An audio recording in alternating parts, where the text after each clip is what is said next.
Bonsoir, peuple de Dieu. Je vous salue tous dans le nom du Seigneur Jésus-Christ partout là où vous êtes. C'est votre frère Igo en direct du Canada. Aujourd'hui, nous sommes le 13 juillet 2020. Il est 20h01. Ce soir, bien-aimés dans le Seigneur, je souhaite d'abord dire ceci à tout celui qui va écouter cette prédication, que la main du Seigneur soit sur sa vie, que la paix du Seigneur inonde son âme, que la grâce du Seigneur Jésus-Christ demeure sur sa vie partout là où il peut se retrouver. Je prie pour vos familles, que la main de Dieu ne cesse de vous protéger, ne cesse de pourvoir à tous vos besoins dans le nom du Seigneur Jésus-Christ. Oui, bien-aimés dans le Seigneur, aujourd'hui nous sommes le 13 juillet 2020. Je me présente, c'est votre frère Igo en direct du Canada. Ce soir, nous allons commencer notre programme de prière hebdomadaire. Notre programme commence aujourd'hui le 13 juillet et va se terminer le 18 juillet 2020. Que le nom du Seigneur soit loué, lui qui nous a fait grâce d'avoir encore un autre programme pour cette semaine. Alléluia. Oui, peuple de Dieu, je vous salue tous dans le nom du Seigneur Jésus-Christ. Vous, les intercesseurs des nations, partout là où vous êtes, recevez mes salutations au nom de Jésus-Christ de Nazareth. Et vous qui allez écouter cette prédication, partout là où vous êtes, recevez mes salutations dans le nom du Seigneur Jésus-Christ de Nazareth.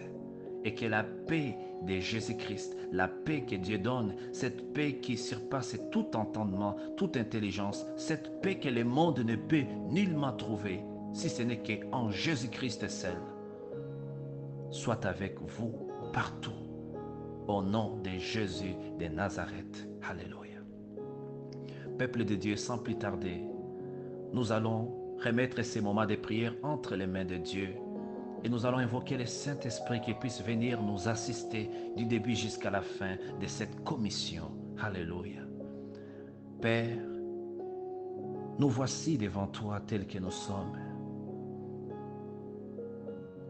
Fais-nous grâce encore ce soir. Ô Dieu de grâce, Dieu de bonté, Dieu d'amour et Dieu de miséricorde. Nous voici devant toi tels que nous sommes. Nous venons devant toi, le Père, car nous savons, Seigneur, tu as les paroles de la vie éternelle. Et nous avons cru que tu es le Fils, le Christ, le Dieu Tout-Puissant. Fais-nous grâce d'entendre les paroles qui donnent la vie éternelle. Fais-nous grâce aussi de les mettre en pratique chaque jour, Seigneur, que tu permettras que nous puissions vivre dans ce monde. Père, délivre-nous du mal, délivre-nous des obstructions, tout ce qui peut venir nous distraire, tout ce qui peut venir enlever cette parole que tu vas mettre dans nos cœurs ce soir. Délivre-nous de tout cela. Saint-Esprit, remplis-nous, prépare nos cœurs pour recevoir cette graine qui doit produire les fruits de l'Esprit. Esprit Saint de Dieu, tu es le bienvenu. Utilisez-moi comme un simple instrument.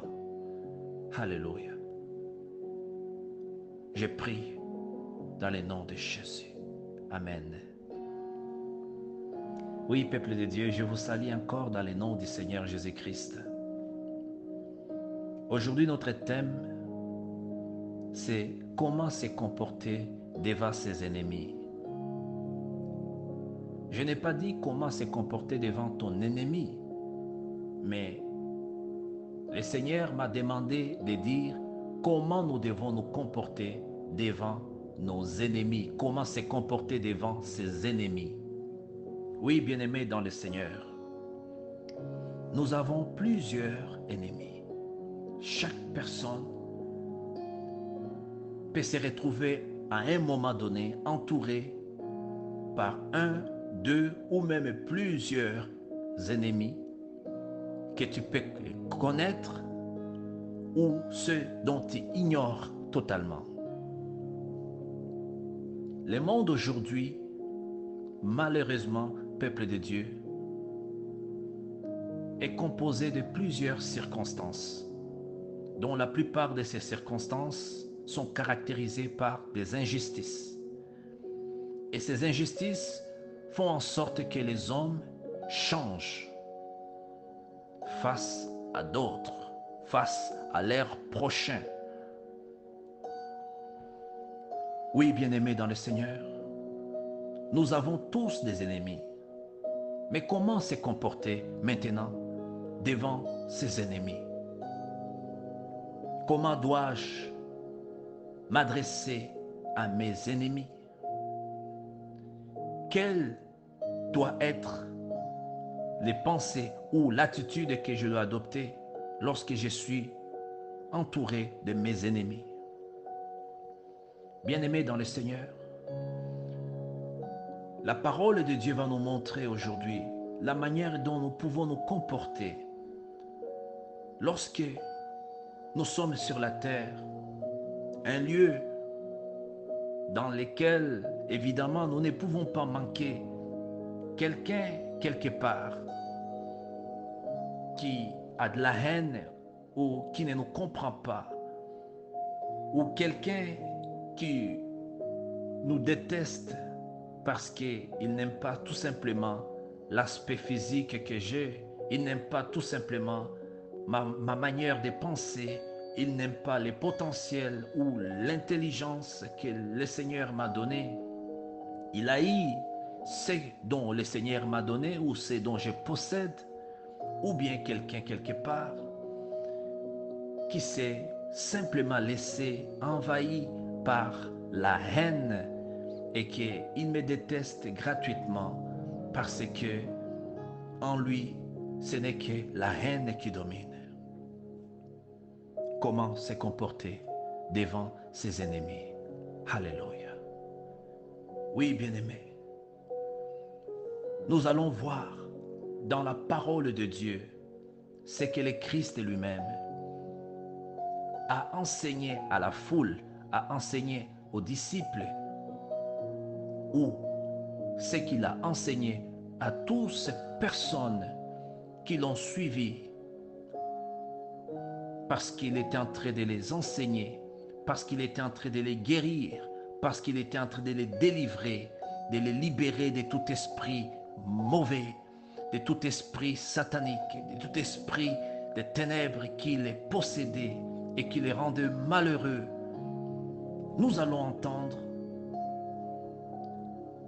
ce que la parole de Dieu va nous révéler sur l'enseignement que le Christ avait donné aux gens et aux disciples par rapport au comportement qu'ils doivent manifester à l'égard de leurs ennemis. Alléluia. Oui, bien-aimés, je vous ai dit autrefois, la parole de Dieu nous donne la lumière sur toutes choses. C'est-à-dire, Dieu a pourvu, bien-aimés dans le Seigneur. Dieu avait dit, il ne va pas nous laisser comme des orphelins. Il savait qu'il allait nous laisser sa parole pour nous guider, sa parole pour nous guérir, sa parole pour nous orienter. Voilà pourquoi la Bible dit, ta parole est une lampe à mes pieds. C'est-à-dire la parole de Dieu vient pour nous guider, vient pour nous orienter. Et ce soir, la parole de Dieu, qui est la lampe à nos pieds, va nous montrer comment nous devons nous comporter devant nos ennemis. Alléluia.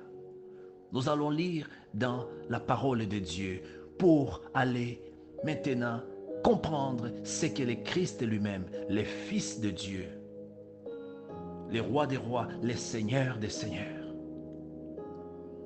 va nous parler par rapport à l'attitude et au comportement que nous devons avoir lorsque nous sommes devant nos ennemis, devant ceux qui nous haïssent, devant ceux qui veulent nous dévorer. Alléluia. Dans les livres de Matthieu, chapitre 5, versets 44 à 48, lisons soigneusement afin de comprendre et de savourer ce que le Seigneur souhaite vraiment que nous puissions comprendre et savourer dans sa parole. Il est dit ceci. Ça, c'est le Christ qui parle. Vous avez appris qu'il a été dit, tu aimeras ton prochain et tu haïras ton ennemi. Mais moi, je vous dis, aimez vos ennemis, bénissez ceux qui vous maudissent, faites du bien à ceux qui vous haïssent, et priez pour ceux qui vous maltraitent et qui vous persécutent, afin que vous soyez fils de votre Père qui est dans les cieux, car il fait lever son soleil sur les méchants et sur les bons. Il fait pleuvoir sur les justes et sur les injustes. Si vous aimez ceux qui vous aiment, quelle récompense méritez-vous? Les publicains aussi n'agissent-ils pas de même? Si vous saluez seulement vos frères, que faites-vous d'extraordinaire? Les païens aussi n'agissent-ils pas de même? Soyez donc parfaits comme votre Père céleste est parfait. Alléluia. Bien-aimés, voici le témoignage de notre frère et apôtre Matthieu. Matthieu qui était le collecteur d'impôts. Et la Bible nous dit que cet homme de Dieu qui fut un apôtre de Jésus-Christ, racheté par le sang de l'agneau de Dieu, car Dieu a eu pitié de lui et Dieu a eu compassion de lui. Il va le trouver dans son bureau de collecteur d'impôts. Lui qui était détesté par ses frères juifs car il travaillait pour les Romains qui maltraitaient les Juifs. Il s'est retrouvé comme un homme qui était haï par ses frères parce qu'il avait un métier qui lui a été donné par ceux qui dominaient son pays. Bien-aimé dans le Seigneur, Matthieu nous témoigne ce qu'il a entendu lui-même, le Christ, enseigner à ses serviteurs et à la foule. Le Christ, il va donner une direction à suivre à ceux qui les suivaient. Nous pouvons dire, bien-aimés dans le Seigneur, dans d'autres mots, il les a donné une direction pour une nouvelle naissance. Il les a donné une ligne de conduite qu'ils devraient suivre après leur conversion. La parole de Dieu nous dit que le Christ était à ce moment-là en train d'enseigner la foule sur une montagne. Et il va leur montrer maintenant la manière dont ils devraient agir face à leurs ennemis. Oui, bien-aimés, juste pour nous rentrer dans les contextes. La plupart des personnes ne comprenaient pas lorsque nous lisons l'histoire de la Bible et surtout l'époque où Jésus-Christ était à Jérusalem physiquement, en train d'enseigner la parole de Dieu.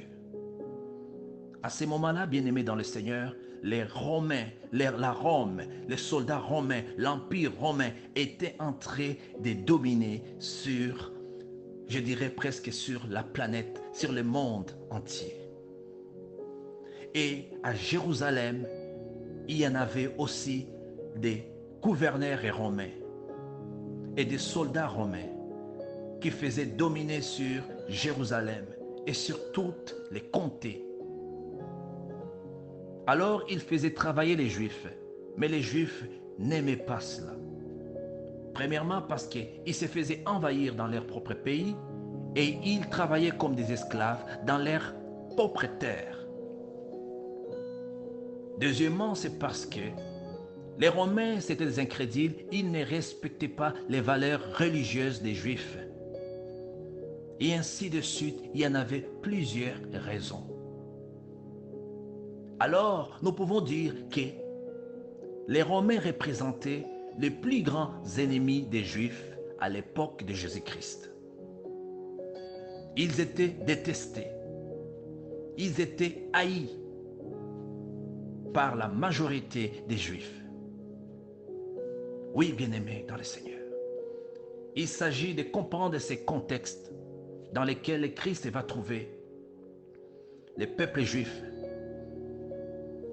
Ils étaient entourés par leurs ennemis. Et la moindre chose, la plus pénible qu'ils pouvaient entendre, c'est de leur dire d'aimer les Romains. C'est de leur dire d'être amis avec des Romains. Cela serait une chose horrible. Et à ce moment-là, Matthieu nous dit, le Christ va se mettre à enseigner et il va se mettre à dire à la foule et à ses disciples, vous avez appris dans la loi que Moïse a donnée à vos ancêtres, cette loi que vous lisez, cette loi que vous connaissez, tu aimeras ton prochain, mais tu dois haïr ton ennemi. Mais écoutez ce que moi je vous dis aujourd'hui. Aimez vos ennemis, bénissez ceux qui vous maudissent, faites du bien à ceux qui vous haïssent et priez pour ceux qui vous maltraitent et pour ceux qui vous persécutent.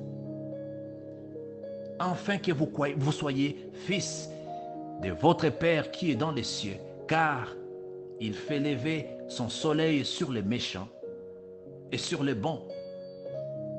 Et il fait même pleuvoir sur les justes et les injustes. Si vous aimez ceux qui vous aiment, quelle récompense méritez-vous? Les publicains, les gens que vous-même vous jugez, les publicains, ceux que vous prenez comme des païens, est-ce qu'eux aussi n'agissent pas de la même manière? Alors il va dire, et si vous saluez seulement vos frères, que faites-vous d'extraordinaire? Les païens aussi n'agissent-ils pas de même? Soyez donc parfaits comme votre Père céleste est parfait. Alléluia. Voilà, bien-aimés dans le Seigneur, un plus grand témoignage que la parole est en train de nous rappeler dans le livre de Matthieu chapitre 5 verset 44 à 48. Le Christ, il va ouvrir un enseignement dans un contexte vraiment fragile où le peuple juif était premièrement centré sur la loi qui disait « Tu dois aimer ton prochain, mais celui qui te fait du mal, tu dois le haïr. »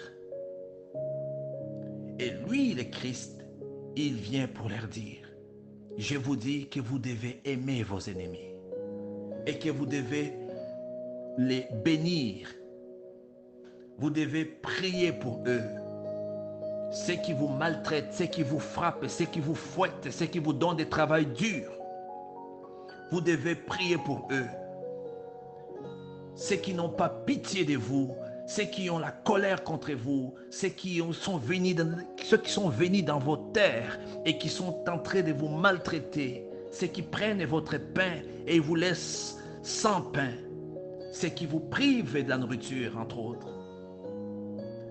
Moi, je vous dis, priez pour eux. Ceux qui vous mettent dans la prison de manière injuste. Moi, le Christ que vous voyez ici présent, je vous dis, bénissez-les, priez pour eux. Ne les haïssez pas. Ne pensez pas comme eux en cherchant à les détruire, en cherchant à vous venger, Quel contraste, bien-aimé dans le Seigneur.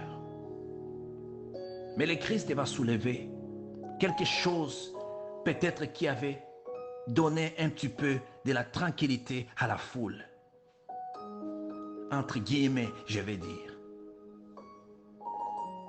Alors il dit dans le verset 46, « Si vous aimez ceux qui vous aiment, alors quelle récompense allez-vous mériter? Parce que si vous faites cela, eux aussi, ils font la même chose. Donc, à ce moment-là, il n'y a pas de différence entre vous qui connaissez Dieu et eux qui agissent dans l'ignorance que Dieu existe. » Oui, bien-aimés dans le Seigneur, nous devons agir de manière différente que ceux, par rapport à ceux qui ne connaissent pas Dieu. Nous devons nous comporter d'une manière complètement opposée par rapport à ceux qui ne connaissent pas Dieu. Si toi, réellement, tu es le Fils de Dieu, tu dois travailler pour ressembler à l'image de ce Dieu qui est ton Père. Voilà pourquoi il va dire dans le verset 47, « Si vous saluez seulement vos frères, que faites-vous d'extraordinaire? » Bien-aimés dans le Seigneur, verset 48, le Seigneur nous dit, « Soyez donc parfaits. » Alors le Seigneur, il va ouvrir sa parenthèse et il va nous donner un défi en disant, si nous agissons différemment, c'est pour que nous soyons différents par rapport à ceux dont nous savons ils agissent de la mauvaise manière. Il veut que nous puissions agir d'une manière différente par rapport à ceux dont nous savons qu'eux sont dans l'ignorance. Voilà pourquoi dans le verset 48, il dit, « Soyez donc parfaits comme votre Père Céleste est parfait. » Oui, bien-aimés dans le Seigneur, le Christ, il nous appelle à être différents. Il nous appelle à nous distinguer. Il nous appelle à être parfaits. Il nous appelle à travailler sur la perfection. Il nous appelle à ressembler à notre Père qui est parfait. Oui, bien-aimés, nous devons aimer nos ennemis. Mais qu'est-ce que ça veut dire? Qu'est-ce que cela signifie? Quand le Christ il dit, « Moi je vous dis, aimez vos ennemis. » Bien-aimés, il y a plusieurs manières d'aimer les ennemis. Ce n'est pas la manière d'aller les toucher. Non, je ne pouvais nullement conseiller à une personne qui a son ennemi qui le déteste et que si une fois il te voit, il peut même te poignarder, te mettre un couteau. Ou bien s'il trouve l'occasion de te faire du mal, il peut même le faire. Ce n'est pas en entrant en contact avec cette personne-là que tu vas lui témoigner ton amour. Mais lorsque le Christ, il dit, tu dois aimer ton ennemi, c'est dans le sens où il essaie de te montrer, c'est de comprendre la faiblesse qui fait en sorte que ton ennemi se comporte comme ça et de le supporter. Alléluia. C'est de supporter celui qui est dans l'ignorance et qui l'amène à agir au point de te détester et de te chercher et de chercher à te détruire, je peux dire. C'est de supporter et d'aimer cette personne qui est dans l'incapacité, lui, d'aimer. C'est de lui montrer que vous agissez différemment que lui. C'est de lui montrer que vous êtes un enfant éduqué par l'amour et non pas par la haine. C'est de lui montrer que vous êtes un enfant bon mais non pas méchant, que vous n'êtes pas caractérisé par la haine mais plutôt par l'amour, que vous ne voyez pas comme lui il voit. car notre Père est parfait. Il fait lever les soleils sur les méchants et sur les bons, a affirmé Jésus. Il fait même pleuvoir sur les justes et les injustes. Oui, bien-aimés. Voilà ce que le Christ a montré en disant, regarde, ceux qui sont justes et injustes, je les aime tous. Bien-aimés dans le Seigneur, le Christ nous appelle d'aimer nos ennemis. Il nous appelle de ne pas nous comporter comme eux, mais de se comporter comme les enfants de Dieu. Nous allons lire dans le livre de Luc, et là nous allons voir que le Christ lui-même qui enseignait la manière dont nous devons nous comporter devant nos ennemis. Lui-même, il va être un modèle, un exemple, à un moment opportun. Et Luc témoigne ceci. La parole de Dieu nous parle dans le livre de Luc, chapitre 22. Nous allons lire à partir du chapitre 50 jusqu'au 51. Alors la parole de Dieu nous dit ceci. Et l'un d'eux frappa les serviteurs du souverain sacrificateur, et il lui emporta l'oreille droite. Mais Jésus prenant la parole et dit, laissez-les, arrêtez. Et ayant touché l'oreille de cet homme, il est guéri. Alléluia. Bien-aimés, ici Luc est en train de nous témoigner ce qu'il a entendu, que Jésus-Christ était à un moment où les soldats du temple ainsi que les soldats romains ils sont venus l'arrêter. Et à ce moment-là, un de ses disciples va utiliser quelque chose de coupant, soit un couteau. Il va couper un des soldats du serviteur, du sacrificateur. Il va couper son oreille dans le but d'intimider les ennemis qui venaient arrêter Jésus-Christ. Il va les couper l'oreille droite. Mais qu'est-ce que Jésus a fait? Jésus a manifesté l'amour malgré qu'il venait pour l'arrêter et pour l'amener à la croix de Golgotha. Là où il allait souffrir, là où il est mort, avant qu'il soit ressuscité le troisième jour. Alléluia. La Bible dit, il va toucher l'oreille et il va les guérir. Instantanément, le Christ a montré l'amour que nous devons avoir devant nos ennemis. Il a montré aux disciples, moi qui vous ai montré autrefois sur la montagne que vous devez aimer vos ennemis, vous devez prier pour eux et que vous ne devrez même pas souhaiter qu'un malheur puisse les arriver. Regarde, je viens de corriger ce que tu viens faire. Je viens de prouver que ce que j'ai dit, c'est ce que j'ai fait. Et vous aussi, je vous dis, aimez vos ennemis. Oui, bien-aimés dans le Seigneur. Lorsque le Christ a fait cela, il a montré un bon exemple qu'il devrait imiter. Et il nous montre et il nous rappelle aujourd'hui que nous devons faire la même chose. Lorsque tu vois ton ennemi dans les malheurs, bien-aimé dans le Seigneur, quand tu es le fils ou la fille de Dieu qui cherche à être parfait comme votre Père céleste, tu dois manifester constamment l'amour. Voilà pourquoi l'amour de Dieu est inconditionnel.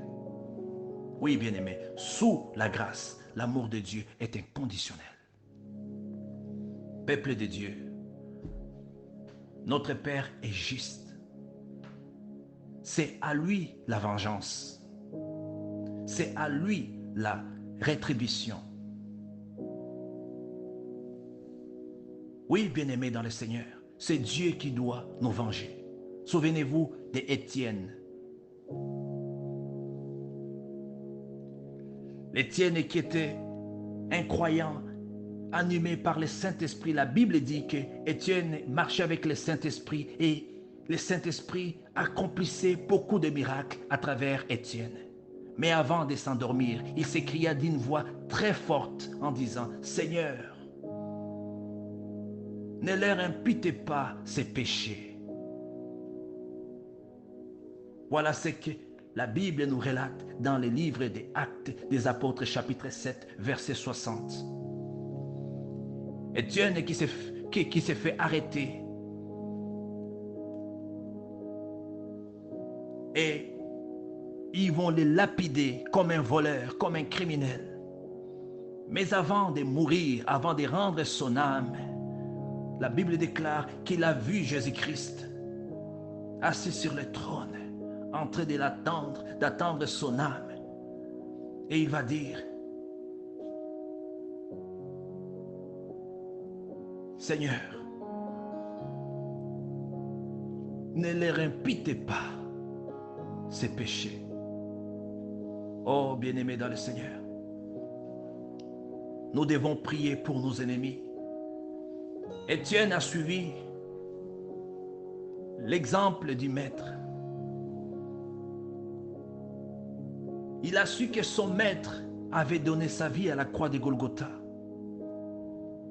Mais avant de donner sa vie à la croix de Golgotha, il va s'adresser à son Père en disant, « Père, pardonnez-leur, car ils ne savent pas ce qu'ils font. » Et lui aussi, parce qu'il voulait être comme son Maître, agir comme son Maître, il va faire la même chose, malgré qu'il était en train de mourir. Il va dire, « Père, Seigneur, ne leur imputez pas ces péchés. » Bien-aimés, nous devons être les modèles de Jésus-Christ. Nous devons prier pour nos ennemis. Nous devons les aimer dans notre cœur.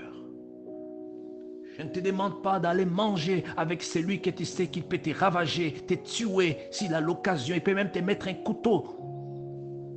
Mais dans ton cœur, tu dois sentir de l'amour et non pas de la haine.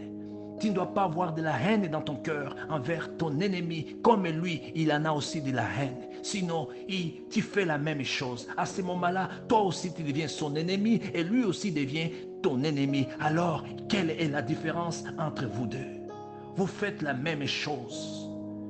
Et à ce moment-là, vous méritez tous les mêmes châtiments. Nous devons avoir un cœur de Dieu. C'est un cœur qui cherche à pardonner. Oui, bien-aimés dans le Seigneur. Ici, les intercesseurs des nations vous rappellent que lorsque nous avons des ennemis, des gens qui nous haïssent, des gens qui nous envers, les gens qui veulent nous détruire, nous devons prier pour eux. Nous devons prier pour eux. Nous devons demander le Saint-Esprit de venir les délivrer de cette haine et de les sauver. Dans les livres de l'Ancien Testament, nous allons voir la manière dont les serviteurs de Dieu, Élisée, avait demandé au roi d'Israël d'agir en face de ses ennemis. 2 Rois, chapitre 6, verset 20. Nous allons lire à partir du verset 20 pour comprendre l'histoire. Et la Bible dit ceci. Lorsqu'ils furent entrés dans Samarie, Élisée dit, « Éternel, ouvre les yeux de ces gens pour qu'ils voient. » Et l'Éternel ouvrit leurs yeux et ils virent qu'ils étaient au milieu de Samarie. Les rois d'Israël, en les voyant, dit à Élisée, « Frapperai-je mon père? » « Tu ne les frapperas point, répondit Élisée. Est-ce que tu frappes ceux que tu fais prisonniers avec ton épée et ton arc? Donne-leur du pain et de l'eau en fait qu'ils mangent et boivent et qu'ils s'en aillent ensuite vers leur maître. » Les rois d'Israël leur fit servir un grand repas. Et ils mangèrent et ils buvèrent. Puis il les renvoya et ils s'en allèrent vers leur maître. Et les troupes des Syriens ne revinrent plus sur le territoire d'Israël. Alléluia. Bien-aimés dans le Seigneur, juste pour comprendre ces contextes, la parole est en train de nous rappeler qu'un jour, un serviteur d'Élisée s'est réveillé le matin et il va voir qu'il y avait des troupes des Syriens qui étaient des ennemis des enfants d'Israël. Ils avaient des chevaux et ils avaient des chars. Quand le serviteur de Dieu, Élisée, le serviteur de l'homme de Dieu, Élisée, a vu cela, il a eu peur. Et il va aller voir Élisée, il va lui dire, nous sommes envahis, mon Seigneur. Qu'est-ce que nous devons faire? Mais Élisée va lui dire, ne crains pas, car l'armée qui est avec nous est plus nombreuse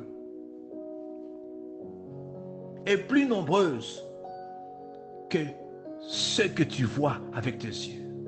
Alors Élisée, il va prier, il va demander au Seigneur, à son Dieu, d'ouvrir les yeux de son serviteur pour qu'il voie. Et la Bible déclare, l'Éternel va ouvrir les yeux du serviteur d'Élisée. Et il va voir la manière dont une montagne des chevaux, des anges de l'Éternel qui entouraient Élisée. Et ils étaient nombreux même, plus que même les Syriens qui étaient devant lui et qui descendaient vers Élisée. Alors lorsque les soldats syriens, avec leurs chars, avec leurs chevaux, sont arrivés auprès d'Élisée, Élisée va demander à son Dieu de les frapper d'aveuglement. Et ils ont été frappés d'aveuglement immédiatement. Et qu'est-ce qu'Élisée va faire? Il va les conduire jusqu'à Samarie, là où il y avait les rois d'Israël. Et lorsqu'ils étaient au milieu de la Samarie, devant les rois, Élisée va demander encore à son Seigneur, au Dieu d'Israël, de les ouvrir les yeux. Alors les soldats syriens, ils se sont retrouvés comme entourés par les soldats d'Israël. Ils étaient pris en otage. Ils étaient frappés par l'aveuglement, car l'homme de Dieu avait demandé cela. Alors le roi d'Israël va demander à Élisée, est-ce que tu veux que je les frappe, que je les tue, mon père? Parce que tu me les as amenés jusqu'ici, tu veux que je les prenne en otage maintenant, que je les tue, que je les massacre, ces ennemis de mon peuple. Mais qu'est-ce que l'homme de Dieu va lui dire? Non, ne fais pas cela. Est-ce que tous les gens que toi tu as rendus prisonniers, que toi tu as arrêtés, tu finis toujours par les tuer par ton épée ou bien par ton arc? Non, je comprends que c'est tes ennemis, mais moi je te dis en tant qu'homme de Dieu, donnez-les du pain et de l'eau qu'ils mangent et ensuite qu'ils boivent. Et après cela, laisse-les retourner vers leur maître. Et c'est ce que les rois vont faire. Et la Bible déclare, ils ont mangé et ils ont bu. Et les rois d'Israël ne va pas les tuer, mais il va leur dire, retournez vers votre maître. Et dans le verset 23, nous voyons que la Bible dit, ces troupes de Syriens, ils ne sont jamais retournés sur le territoire d'Israël. Parce qu'ils ont compris que là-bas, ils agissaient différemment que eux. Eux, ils ont été entourés, mais ils ont décidé de les laisser sans les faire quoi que ce soit. Mais ils les ont nourris, ils les ont même donné de l'eau à boire. Ils ont été rassasiés par leurs ennemis et ils sont retournés sains et saufs vers leur maître. Je peux imaginer l'armée ou les colonels de cette armée des Syriens arriver devant les rois. Il va dire, nous étions pris en otage, mais ils nous ont nourris et ils nous ont laissés partir. Ils étaient étonnés. Et voilà pourquoi, bien-aimés dans le Seigneur, la Bible dit que ces Syriens, ces troupes qui étaient des ennemis d'Israël, ils ne sont jamais retournés sur les territoires des enfants de Dieu. Parce qu'ils ont vu que là-bas, ils agissaient différemment. Leur agissement les a beaucoup prêchés, les a éduqués.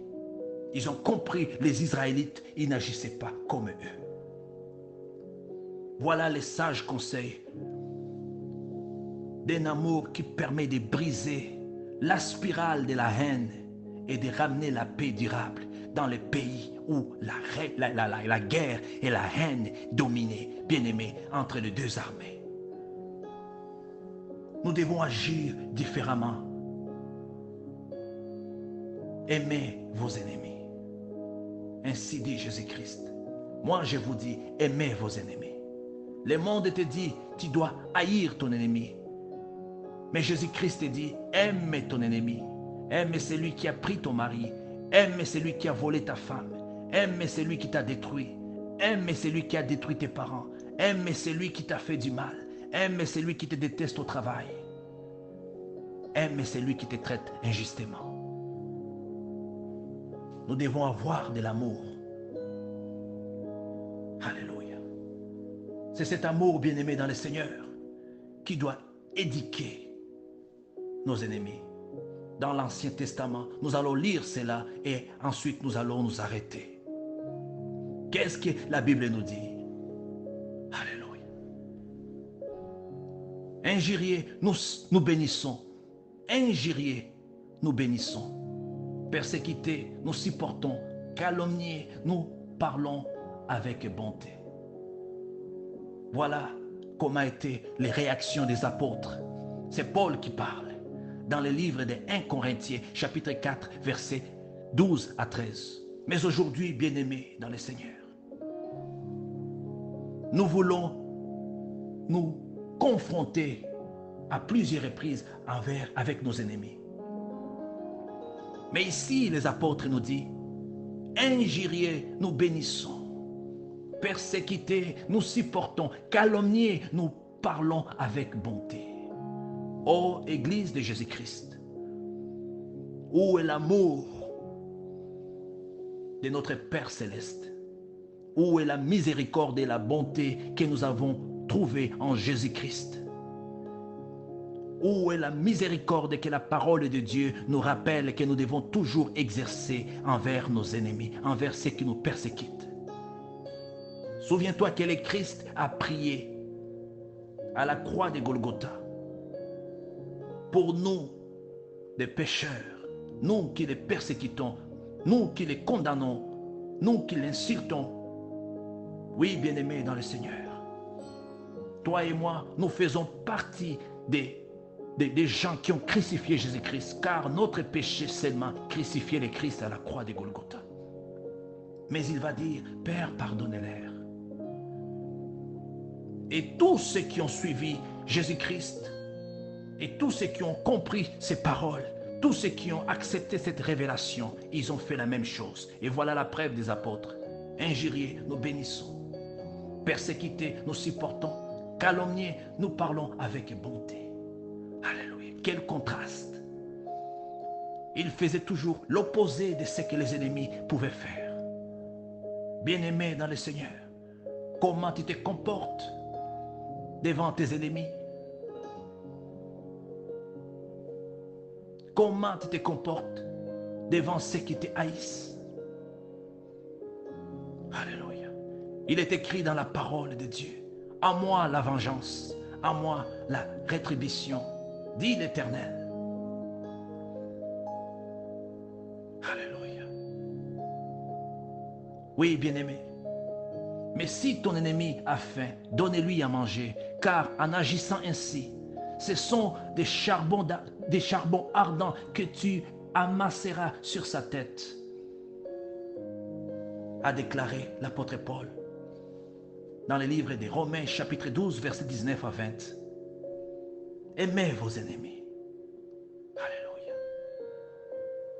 Bien-aimés, nous devons prier pour que Dieu nous donne l'amour pour nos ennemis, qu'il nous donne la force d'agir différemment. Nous allons lire un dernier verset et nous allons nous arrêter par cela. Écoutez la prière d'un juste qui est persécuté. Dans le livre des Psaumes, chapitre 7, nous allons lire ces chapitres et ensuite nous allons nous arrêter. L'Éternel, mon Dieu, je cherche refuge en toi. Sauve-moi de tous mes persécuteurs et délivre-moi, sinon ils vont me déchirer comme un lion. Ils vont me dévorer sans personne pour me délivrer. Éternel, mon Dieu, si je fais cela, si mes mains ont commis l'injustice, si j'ai rendu le mal à celui qui était en paix avec moi, si j'ai dépouillé celui qui s'opposait à moi sans raison, que l'ennemi me poursuive et m'atteigne, qu'il me terrasse et entraîne ma gloire dans la poussière. Bien-aimé, en lisant simplement ces chapitres dès le début, j'ai compris qu'il s'agissait de Jésus-Christ. Le Saint-Esprit a saisi David. Et il va commencer à lui révéler. Et lorsque je lisais ces passages, le Saint-Esprit m'a convaincu qu'il s'agissait d'une prière de Jésus-Christ de Nazareth. Car il dit ceci: si mes mains ont commis l'injustice, est-ce qu'un homme peut venir devant Dieu et dire qu'il n'a jamais commis d'injustice? Non, bien-aimé. Mais il parle avec assurance: si mes mains ont commis de l'injustice, si j'ai rendu le mal à celui qui était en paix avec moi, si j'ai dépouillé celui qui s'opposait à moi sans raison, que l'ennemi me poursuive et m'atteigne, quelle assurance dans la prière. Bien-aimé dans le Seigneur, il n'y a aucun homme qui peut oser de déclarer qu'il n'a jamais commis de l'injustice ou de la violence. Et le Saint-Esprit m'a dit, il s'agit d'une prière de Jésus-Christ qui était le juste persécuté. Mais il va prier en disant: non, lève-toi, Éternel, dans ta colère. Dresse-toi contre la fureur de mes adversaires. Oui, bien-aimé, c'est pour cela que Paul avait dit dans le livre des Romains: c'est à Dieu qu'appartient la vengeance. C'est à Dieu seul qu'appartient la vengeance. Jésus-Christ, David est saisi par la puissance du Saint-Esprit. Il va faire une prière qui ressemble à la prière que le Christ lui-même devrait faire. Et dans cette prière, il va dire: lève-toi, Éternel, dans ta colère. Dresse-toi contre la fureur de mes adversaires. Réveille-toi pour me secourir, toi qui établis les droits. Alléluia. Bien-aimés dans le Seigneur, la vengeance appartient à Dieu. Nous devons faire simplement que aimer nos ennemis, prier pour ceux qui nous persécutent. Injurier, nous bénissons. Persécuter, nous supportons. Calomnier, nous parlons avec bonté. Alléluia. Que le Seigneur vous bénisse. Père, je bénis ces moments, Père. Laisse que ton Esprit Saint continue, Père, à nous guider. Apprends-nous à aimer nos ennemis. Apprends-nous à être parfaits comme toi, notre Père, tu es parfait. Oui, Seigneur, que ton Esprit Saint nous donne la force d'agir selon ta volonté et non pas selon notre propre volonté. Merci pour ta fidélité et béni soit ton nom pour toujours, dans le nom du Christ qui est ressuscité. Amen. Peuple de Dieu, soyez bénis et soyez remplis du Saint-Esprit. On se retrouve demain à 19h. Amen. Bye bye.